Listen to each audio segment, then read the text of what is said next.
कहते हैं समय पर चौकन्ना होने वाला ही जीत पाता है। क्या पर्ल हार्बर, ये जो जगह देख रहे हैं जहां से दूसरे विश्व युद्ध की शुरुआत हुई थी, क्या इस पर चीन हमला करने वाला है? और क्या है ग्रीन लेजर लाइट, जिसकी वजह से इस बात को कहा जा रहा है कि चीन के निशाने पर पर्ल हार्बर है? और 200 ब्रह्मोस सुपरसोनिक क्रूज मिसाइल, क्या आने वाला है बड़ा संकट? जानेंगे क्या कुछ चल रहा है जियोपॉलिटिक्स में। आइए जानते हैं इन खबरों को विस्तार से। ये जो जगह देख रहे हैं ना, इस जगह को कहते हैं पर्ल हार्बर। और 7 दिसंबर 1941 ये वो दिन है, इतवार का दिन, संडे का दिन। और इस संडे के दिन ने पूरी दुनिया को बदल कर रख दिया। हुआ क्या था? हुआ ये था कि जापान, एक समय था ये छोटा सा जापान बहुत ज़्यादा आक्रामक हो गया था। और आक्रामक होते हुए जापान ने चाइना के ऊपर भी हमला कर दिया था। चाइना के बहुत सारे इलाके में जापान घुस गया था। जापान के ऊपर अमेरिका ने प्रतिबंध भी लगा दिए थे।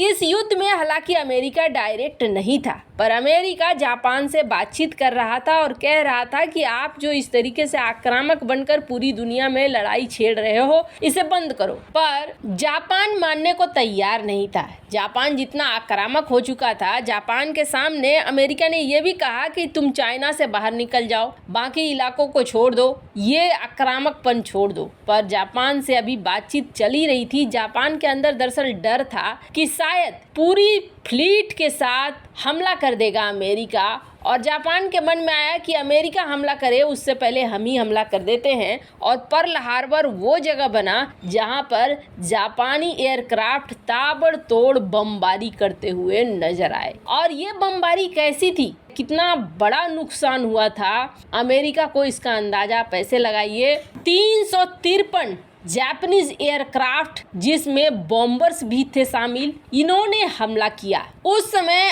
8 अमेरिकी बैटलशिप वहां पर थी, डैमेज हो गए, 4 उसमें से डूब गए। यूएसएस एरिजोना को बाद में निकाला गया और 6 और को भी निकाला गया, उनकी सर्विसिंग की गई। लेकिन जापान ने 3 क्रूजर को भी डुबा दिया, 3 डिस्ट्रॉयर को भी डुबा दिया, एंटी एयरक्राफ्ट ट्रेनिंग शिप को भी डुबा दिया, 1 माइन लेयर को भी डुबा दिया, 180 अमेरिकी एयरक्राफ्ट को तबाह कर दिया, 2403 अमेरिकन मारे गए, 1178 घायल हो गए। बेस में, जो पर्ल हार्बर का बेस है, वहां पर बहुत सारे इंस्टॉलेशन थे, जैसे power station, dry dock, shipyard maintenance, fuel, torpedo storage facility, submarines के पार्ट, वो सारे इसमें तबाह हो गए। और जापानियों को कितना नुकसान हुआ था? जापानियों को मात्र 29 एयरक्राफ्ट और 5 सबमरीन, 64 सर्विसमैन ने ही मारे गए। ये एक ऐसा हमला था जिसने अमेरिका को मजबूर कर दिया। और अमेरिका ने फिर, जो इस वक्त तक न्यूट्रल था या पर्दे के पीछे था, खुलकर युद्ध करना शुरू कर दिया। पर सवाल ये उठता है कि 81 साल पहले ये सारी चीजें हुई। क्या 81 साल पहले का इतिहास एक बार फिर से दोहराने वाला है? लग तो कुछ वैसा ही रहा है। पर्ल हार्बर के आसपास हवाई क्षेत्र में इन दिनों एक गतिविधि देखी गई।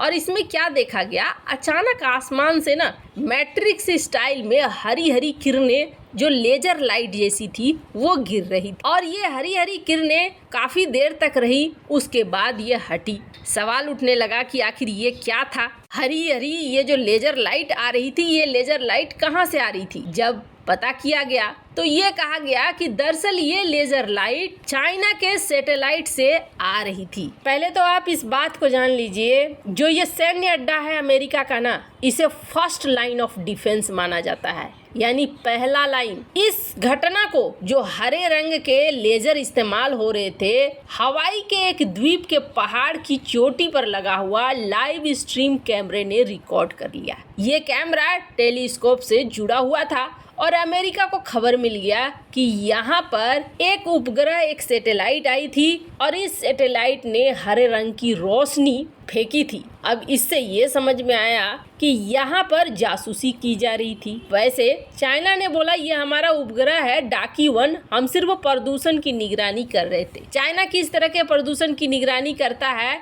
ये सभी को पता है। ये घटना चीनी जासूसी गुब्बारे को अमेरिका में मार गिराने के कुछ हफ्ते बाद हुई थी। अमेरिका ने चीनी गुब्बारे को जासूसी उपकरण माना था। वहीं चीन का दावा था कि ये एक मौसम जानकारी जुटाने वाला सिविलियन एयरशिप था। पर्ल हार्बर अमेरिका का महत्वपूर्ण सैन्य अड्डा है। ये यूनाइटेड स्टेट पैसिफिक फ्लीट और पैसिफिक एयर फोर्सेज का मुख्यालय भी है, यानी नौसेना और एयर फोर्स का मुख्यालय ये जगह है। अगर चीन इस द्वीप पर हमला करता है तो समझ लीजिए तीसरे विश्व युद्ध की शुरुआत हो जाएगी। वैसे विशेषज्ञ ये कह रहे हैं कि चीनी जासूसी गतिविधियां अमेरिका पर अचानक हमले में बड़ी भूमिका निभा सकती है। International assessment and analysis centre ने चीनी सेना के बारे में ये कहा है कि चीन सिविलियन इस्तेमाल के लिए बनाए गए सैटेलाइट का इस्तेमाल सैन्य मिशन के लिए कर रहा है। चीन डाकी 1 से जिस तरीके से वातावरण के घनत्व को नाप रहा था, ऐसा डेटा उस चीज के लिए भी लिया जाता है जब हाइपरसोनिक ग्लाइड व्हीकल के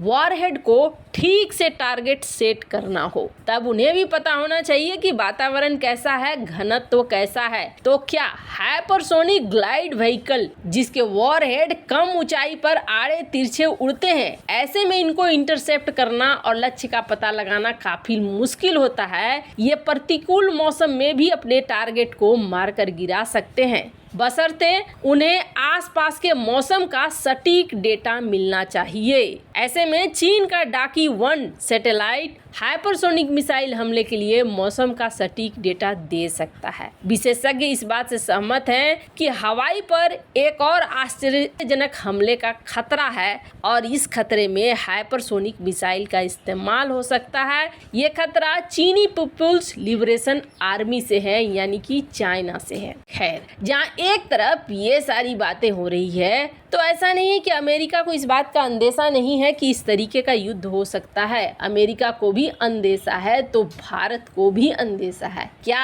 इसीलिए कुछ बड़ा निर्णय लिया जा रहा है? जिस तरीके के ऑर्डर भारतीय नेवी ने दिए हैं उसे देखकर तो लग रहा है जैसे पता नहीं कौन सा बड़ा धमाका होने वाला है। ब्रह्मोस सुपरसोनिक क्रूज मिसाइल, इसके बारे में हम सभी जानते हैं कि ये कितना खतरनाक है और चाइना इससे भी डरता है, पाकिस्तान भी डरता है। 1-2 नहीं बल्कि 200 से ज्यादा ब्रह्मोस सुपरसोनिक क्रूज मिसाइल का ऑर्डर दिया जा रहा है भारतीय नेवी के द्वारा। 200 से ज्यादा ये एक बहुत बड़ी संख्या है। पोत से लॉन्च की जाने वाली ब्रह्मोस मिसाइल 200 केजी वॉरहेड को ले जा सकती है और यह मिसाइल 4321 किलोमीटर प्रति घंटा की रफ्तार से वार कर सकती है। बड़ी बात यह है कि ब्रह्मोस मिसाइल हवा में भी रास्ता बदलने में सक्षम है, चलते फिरते टारगेट को भी बर्बाद कर देता है। लेकिन बड़ी बात यह है कि 200 एक बहुत बड़ा नंबर है।